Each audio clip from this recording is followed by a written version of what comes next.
Hi, Bragg here from C4G. Before we start the video, we've been seeing a little bit of growth, but 73% of you still aren't subscribed. If you like what you see and want weekly podcasts, deck profiles, and more, subscribe and hit the notification bell.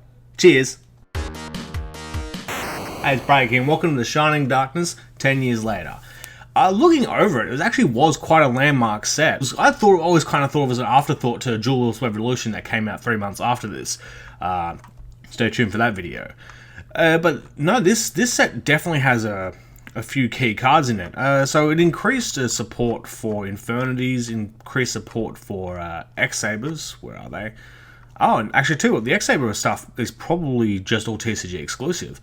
A couple more Watts that were always turning up.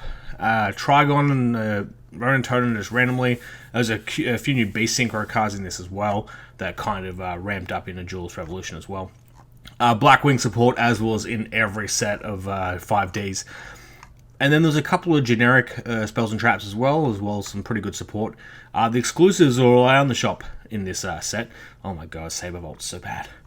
And then we had the dual terminal imports as well, which kind of went with the theme. Yeah, that's right, Genex Neutron was a secret. Ugh. I'm going to go over my top 10 cards of the set, and then at the end I'll just give my general thoughts a bit more in depth if I realise anything, as well as some notable mentions.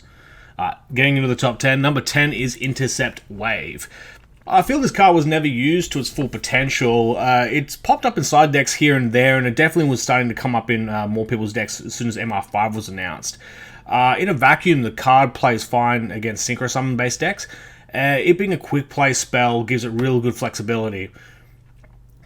The change to the defense position effect is kind of irrelevant because you'll probably try and activate this before they summon their synchro monster that can negate effects, because generally that's what you're doing with those now.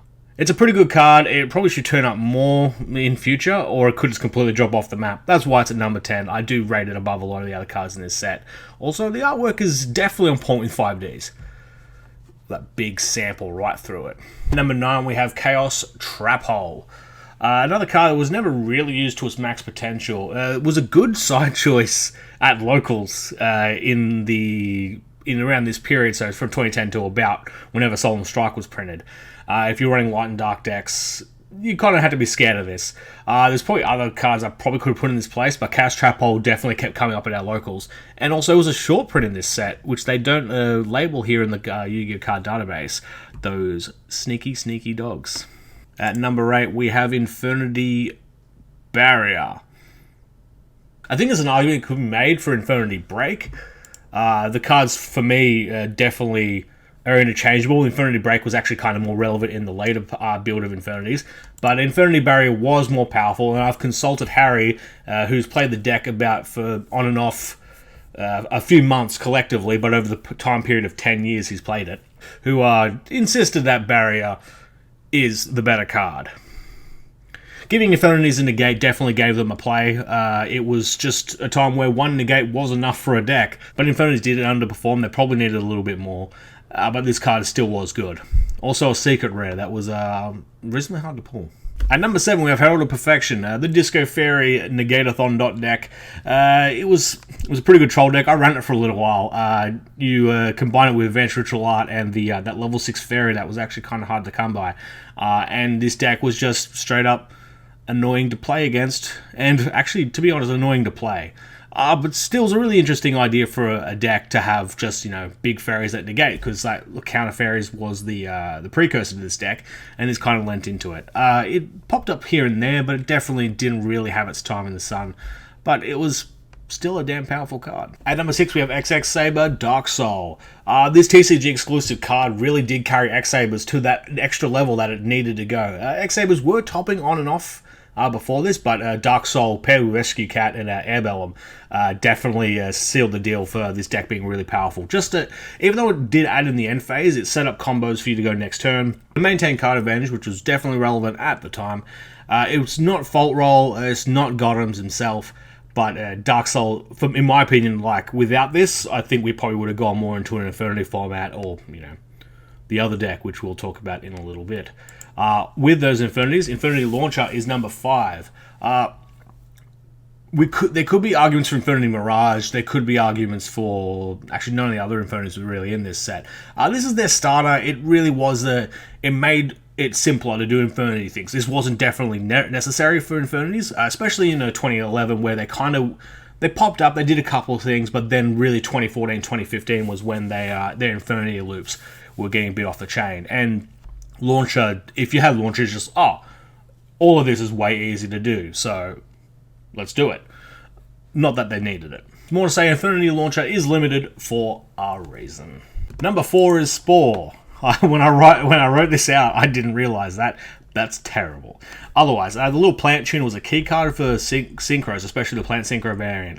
It came out later as well with Sylvans, and a couple of Dragon Ruler decks ran it as well.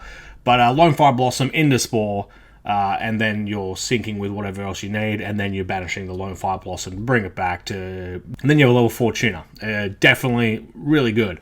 Also, this card was banned for a few years, so that's got to be worth something. Number 3 is Genex Undyne. Undyne had a really good start with Frogs, just being another starter, so you had 5 swap Frogs, basically. Genex controls a little bit of a brick, but it's card advantage, isn't it? Free card to discard. What are you going to do? But then it really became abusable with Atlanteans, and so yeah, the Senders for cost, infinite profit. It's actually kind of coming up now with Plunders, which I'm going to be trying out in a couple of weeks. It's pretty schemy, and Undyne, there we go, 10 years later, still relevant. What I would like to say is relevant at number 2 is Ronin Totem. Ronin Totem began his run right after this, when as soon as he was released, he was enabled the Frog FTK, and got Substitute banned. And then it kind of sat back there. It was using Frognark. It definitely was. You preferred the Treeborn Frog, but Ronin Totem was heaps flexible. And then when we came in the XZ era, we were able to go into Gachi Gachi and do a couple of things that weren't really optimal. And then it's been more so when we got Totally Awesome and Paleos. This is the key card of the deck to enable your Toad plays. And lastly, at number 1 is Into the Void. It's now limited, just on the most recent Forbidden Limited list. And for good reason. It was kind of becoming a generic draw card, where, if you set cards, you just drop your hand traps. This is a free card. Having 3 cards in your hand is the most restrictive of conditions either. So just a free draw, and it enabled a bunch of Orcus stuff, and probably was going to be abused continuing forward. As much as you can abuse a draw 1 card, It had popped up over the last few years. It had a little bit of a run in Dark Worlds. It popped up from time to time in FTK decks, and in FTK and OTK decks it turned up. That Infinity deck definitely ran this as well. It's probably the card that's seen the most play across different decks over the last 10 years. Now, going into the rest of the set, just as a little outro, a little shout out to Chaos Goddess, where the artwork is pretty damn awesome. She looks really good as a secret. Trigon had a little bit of a run in the Dragoonity version of Dragon Rulers, or just, whatever Dragon Rulers. What was your favourite card from the Shining Darkness? Mine definitely is towards personal preference, but not personal preference enough where I didn't include What Giraffe. Look at that little thing. There you go. And just in case you forgot what card you're looking at, the database has a little thing there. Thank you very much for watching. We do a podcast that's kind of in the same vein as this. We also try to do deck profiles, other content, our sealed only. Please stick with us. Brag out.